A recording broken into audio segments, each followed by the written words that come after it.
तो जय हिंद एवरीवन, स्वागत है आपका अपने ही यूट्यूब चैनल में। तो अगर आप भी क्लास 10th में हैं और 2025 बोर्ड की तैयारी कर रहे हैं तो ये वीडियो आप लोगों के लिए बहुत ही इंपॉर्टेंट होने वाला है। हम सामाजिक विज्ञान का एक वायरल पेपर लेकर आ गए हैं आप लोगों के लिए, जो आपके बोर्ड पेपर में 100% देखने को मिलेगा ऐसा पेपर। ठीक है, आप इसका कोड देख लीजिए, 825 FB कोड है और यहाँ पे अपना अनुक्रमांक भर दीजिएगा, यहाँ पे अपना नाम लिख दीजिएगा। ठीक है, और आपको 70 नंबर इसका पूर्णांक रहेगा इस पेपर का, और आपको पेपर देने के लिए 3 घंटे 15 मिनट का समय मिलेगा। मैं एक बार और बता देता हूं आपको, ये बहुत ही इंपॉर्टेंट पेपर है, एक वायरल पेपर है, आपके बोर्ड पेपर में 100% चांस है इसके आने का। ठीक है, आप इस वीडियो में अंत तक बने रहिएगा और चैनल को नए हैं तो चैनल को सब्सक्राइब कर लीजिएगा। और बोर्ड की तरफ से कुछ निर्देश दिए गए हैं, पॉइंट टू पॉइंट उन सभी को हम समझ लेते हैं। चलिए बढ़ते हैं आगे। तो देख लीजिए, पहला जिस पॉइंट में क्या कहा गया है कि प्रारंभ के 15 मिनट विद्यार्थियों को प्रश्न पत्र पढ़ने के लिए निर्धारित है। आपको 15 मिनट इस प्रश्न पत्र को पढ़ना होता है। ठीक है, दूसरे पॉइंट में सभी प्रश्न अनिवार्य हैं, आपको सभी प्रश्न करना है। ठीक है, और पॉइंट नंबर 3, यह प्रश्न पत्र 2 खंड में विभाजित है, अ और ब में। ठीक है, यह प्रश्न पत्र 2 खंडों में विभाजित है, अ और ब में। पॉइंट नंबर 4 में यह कहा गया है कि खंड अ में 20 अंक के बहुविकल्पी प्रश्न हैं, इनका उत्तर ओ मार्कशीट पर दिया जाएगा। ठीक है, 20 नंबर का आपको बहुविकल्पी प्रश्न मिलेगा जिसको आपको ओ मार्कशीट पर देना है उसका आंसर। ठीक है, आपके बोर्ड पेपर में एक ओ मार्कशीट मिलेगी जिस पर आपको पॉइंट में फिल करना होता है गोले को। ठीक है, पॉइंट नंबर 5, OMR शीट पर उत्तर अंकित किए जाने के पश्चात उसे काटे ना। अगर आप ओ मार्कशीट पर कोई भी अगर गोला फिल कर देते हैं कि आपको लगता है कि ये आंसर सही है, अगर फिर बाद में अगर वो गलत है तो उसको काटे पीटे ना या व्हाइटनर या इरेजर का प्रयोग ना करें। ठीक है, ये पॉइंट नंबर 5 में कहा गया है। और पॉइंट नंबर 6 में खंड ब 50 अंकों का है। जो खंड ब आपका पेपर है वो 50 अंकों का है। इनमें 2 प्रकार के प्रश्न आपको देखने को मिलेंगे, एक वर्णात्मक 1, एक वर्णात्मक 2, और मानचित्र से भी संबंधित आपको कुछ प्रश्न मिलेंगे। ठीक है, और पॉइंट नंबर 7 में देख लीजिए, प्रत्येक प्रश्न के लिए निर्धारित अंक उनके सम्मुख अंकित है। मतलब जितने भी आपको प्रश्न मिलेंगे वो कितने नंबर का है उनके आगे लिखा गया है। ठीक है, और बहुत महत्वपूर्ण पॉइंट है, इन पॉइंटों को पढ़कर ही आप पेपर देने बैठिएगा। ठीक है, कि दिए गए मानचित्रों को प्रश्न पत्र से फाड़कर उन पर उत्तर अंकित कीजिए तथा मानचित्र को उत्तर पुस्तिका में मजबूती के साथ अवश्य संलग्न करें। आप जो मानचित्र पर आप आंसर जो देंगे या उत्तर जो देंगे उनको अच्छे तरीके से अपने उत्तर पुस्तिका में बांध दीजिएगा, क्योंकि बोर्ड का सफ़र बहुत लंबा होता है, बीच में कहीं गिर गया तो उसको नंबर आपका नहीं दिया जाएगा। और पॉइंट नंबर इसमें देख लीजिए, आपको 9 में दृष्टिबाधित विद्यार्थियों के लिए भी मानचित्रकार अलग से दिए गए हैं। ठीक है, जो दृष्टिबाधित विद्यार्थी हों उनके लिए। ठीक है, तो चलिए ये थे आपके कुछ निर्देशांक जो बोर्ड की तरफ से आए हैं बोर्ड पेपर में। अब चलिए प्रश्न को हल कर लेते हैं। तो देख लीजिए, प्रश्न खंड अ में बहुविकल्पी प्रश्न आपको 20 देखने को मिलेंगे। तो पहला प्रश्न में क्या कहा गया है कि फ्रांस की क्रांति कब प्रारंभ हुई। आपको 4 ऑप्शन दिए गए हैं स्क्रीन पर, तो जो इसका राइट आंसर है 1789 ईस्वी में। ठीक है, प्रश्न नंबर 2, नेपोलियन संबंधित था फ्रांस से, जर्मनी से, इटली से, उपयुक्त में से कोई नहीं। तो जो इसका करेक्ट ऑप्शन होगा वो ऑप्शन नंबर ए होगा, फ्रांस से। नेपोलियन का संबंध फ्रांस से था। ठीक है, आगे देख लीजिए, मैं जितने भी आपको यहाँ पे क्वेश्चन बताऊंगा सारे इंपॉर्टेंट क्वेश्चन रहेंगे। प्रश्न नंबर 3, जलियांवाला बाग की घटना कब हुई। तो यहाँ पे 4 ऑप्शन आपको दिए गए हैं, तो इसका जो करेक्ट ऑप्शन होगा ऑप्शन नंबर सी होगा, 13 अप्रैल 1919 ईस्वी में, जो अमृतसर में एक मेले के दौरान हुई थी। ठीक है, मेले में हुई थी। ठीक है, प्रश्न नंबर 4, वंदे मातरम गीत के लेखक कौन है। तो बंकिम चंद्र चटर्जी हैं या रविंद्रनाथ टैगोर, कौन है। तो प्रश्न नंबर 4 का ऑप्शन नंबर ए से होगा, बंकिम चंद्र चटर्जी। ठीक है, प्रश्न नंबर 5, अंतर्राष्ट्रीय मुद्रा कोष IMF की स्थापना कब हुई थी। तो 4 ऑप्शन आपके सामने हैं स्क्रीन पर। ये जितने भी प्रश्न हैं बहुत टफ है, आप कमेंट में जरूर बताइएगा कि आपको कितने प्रश्न आ रहे थे। तो प्रश्न नंबर 5 का जो राइट आंसर होगा वो होगा ऑप्शन नंबर सी, 1945 ईस्वी। ठीक है, प्रश्न नंबर 6, भारत में कितने संघ राज्य क्षेत्र केंद्र शासित प्रदेश हैं। 6, 7, 8 या 9। तो जो आप प्रश्न नंबर 6 का ऑप्शन नंबर सी करेक्ट होगा, 8।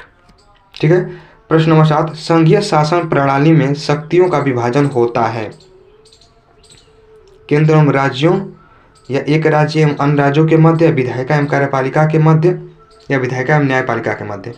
तो जो प्रश्न नंबर 7 का ऑप्शन नंबर डी से होगा, विधायिका एवं न्यायपालिका के मध्य। ठीक है, सारे प्रश्न इंपॉर्टेंट हैं, मैं बारी बारी करके सभी प्रश्न को कराऊंगा। और हाँ, कल मैं साइंस का एक वायरल पेपर लेकर आने वाला हूँ, उस वीडियो को भी देखिएगा और ज़्यादा से ज़्यादा इस वीडियो को शेयर करिएगा।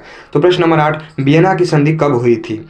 1814 में, 1815, 1816 या 1817 ईस्वी में? तो जो प्रश्न नंबर 8 का ऑप्शन नंबर बी करेक्ट होगा, 1815 ईस्वी में। ठीक है। प्रश्न नंबर 9, भारत में पंचायती राज की स्थापना कब हुई थी?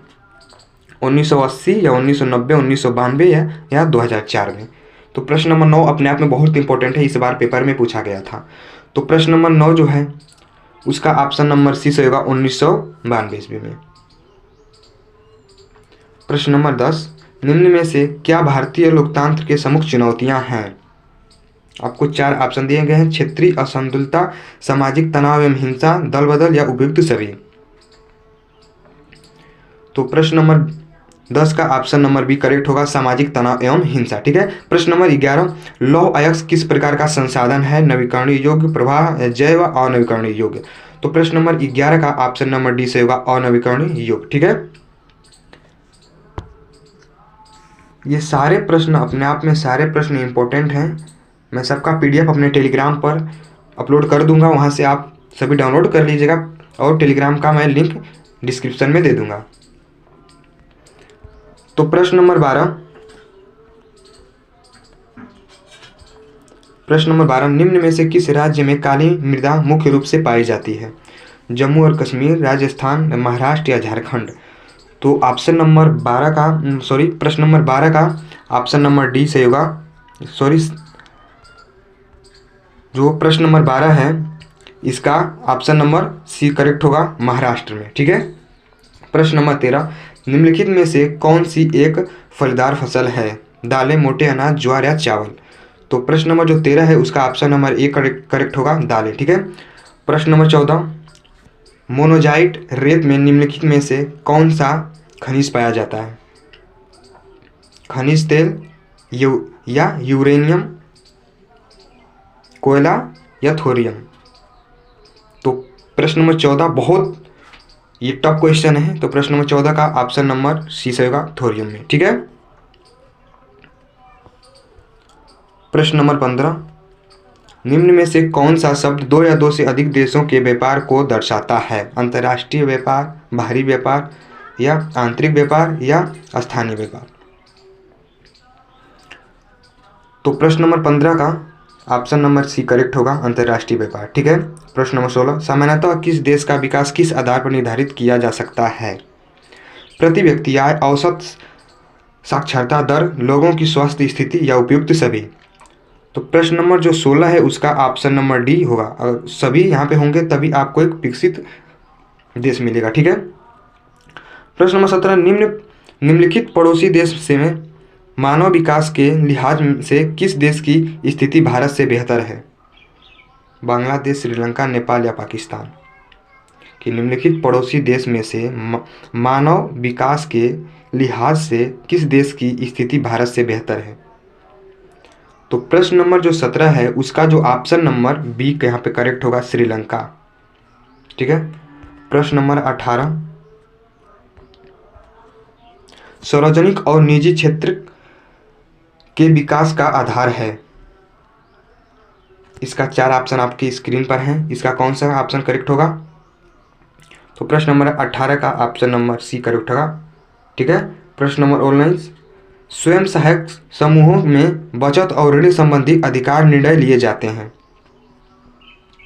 बैंक द्वारा, सदस्यों द्वारा, गैर सरकारी संस्था द्वारा या उपयुक्त में से कोई भी नहीं?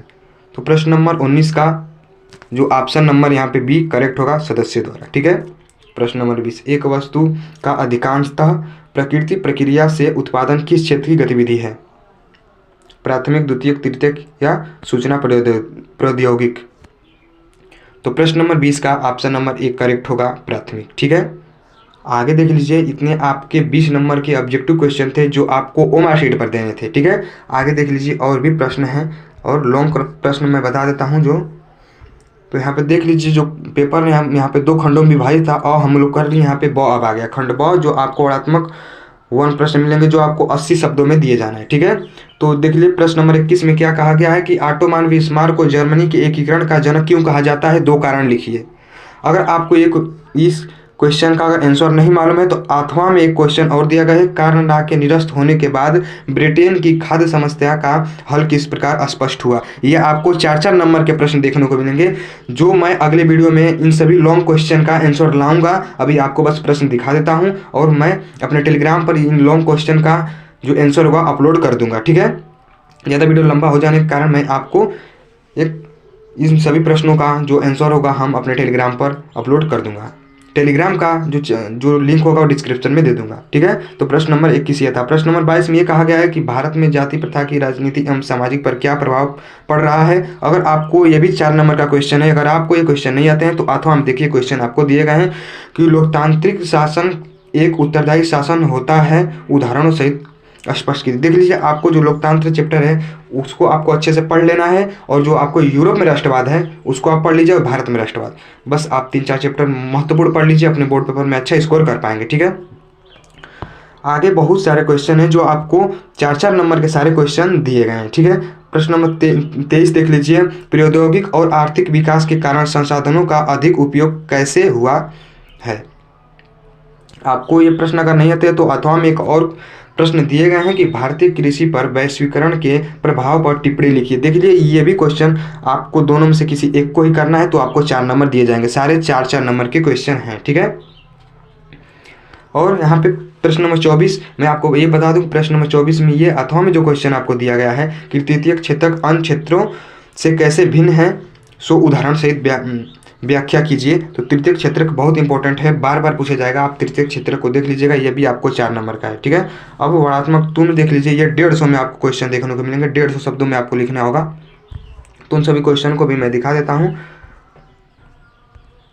तो प्रश्न नंबर जो 27 है कि भारत में वन्य जीव संरक्षण के उपाय सुझाव, ये आपको 6 नंबर में देखने को प्रश्न मिलेंगे, और इनमें भी अथवा प्रश्न रहेगा। अगर आपको पहले प्रश्न नहीं आता है तो दूसरा प्रश्न कर सकते हैं, जो दिया गया है कि क्या भारत में सौर ऊर्जा का भविष्य उज्ज्वल है, व्याख्या कीजिए। आप दोनों में से किसी एक प्रश्न को अगर हल कर देते हैं तो आपको 6 नंबर में मिल जाएगा। इन सभी क्वेश्चनों का आंसर मैं अपने टेलीग्राम चैनल पर अपलोड कर दूंगा। या प्रश्न नंबर 28 में देख लीजिए, मनरेगा 2005 के उद्देश्यों की व्याख्या कीजिए। जो मनरेगा 2005 में था उनकी व्याख्या करना है। ये प्रश्न आपको नहीं है तो अथवा में दिया गया है कि उन 3 तरीकों की व्याख्या कीजिए जिनके द्वारा उपभोक्ता का बाजार में शोषण किया जा रहा है।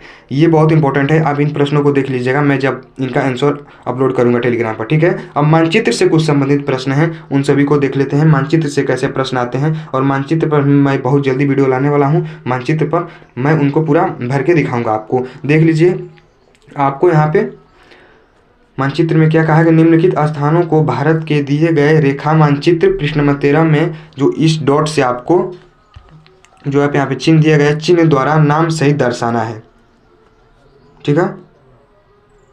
आपको ये सारे 1-1 नंबर के प्रश्न आपको देखने को मिलेंगे। तो यहाँ पे वह स्थान जहाँ पूर्ण स्वराज की मांग का प्रस्ताव पारित किया गया था, आपको ये भी 1 नंबर का प्रश्न होगा, और आप मानचित्र में अपने इस चिन्ह के द्वारा उनको दर्शा सकते हैं। या दूसरे में वह स्थान जहाँ किसी घटना के कारण महात्मा गांधी ने असहयोग आंदोलन स्थगित किया, ठीक है, वापस ले लिया, ये भी आपको 1 नंबर में प्रश्न आपको देखने को मिलेंगे। या तीसरा में वह स्थान जहाँ 1920 में कांग्रेस का अधिवेशन हुआ। इन सभी को मैं आपको मानचित्र पर भर के दिखाऊंगा, आप देख लीजिए। उससे पहले सारे ये क्वेश्चन है, सारे इंपॉर्टेंट क्वेश्चन है, सभी देख लीजिए, ये पेपर बहुत इंपॉर्टेंट है।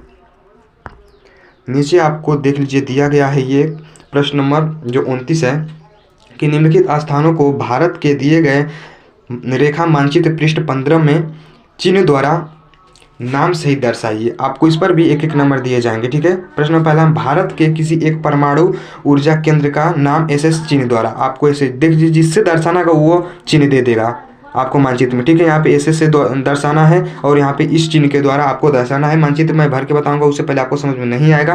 तो देख लीजिए, यही सारे क्वेश्चन थे। तो वीडियो कैसा लगा कमेंट में जरूर बताइएगा, और मैं साइंस पर भी कल वीडियो लाने वाला हूँ इंपॉर्टेंट पेपर लेकर, उसको भी देखिएगा, और इस चैनल के साथ जुड़ जाइए, अपने पेपर में अच्छा स्कोर कर पाएंगे। और मैं टेलीग्राम चैनल का लिंक जो डिस्क्रिप्शन में दे दूंगा, आप उसको भी ज्वाइन कर लीजिएगा, लेकिन सब्सक्राइब कर लीजिए और ज़्यादा से ज़्यादा वीडियो को शेयर करिए। मिलते हैं अगले वीडियो में।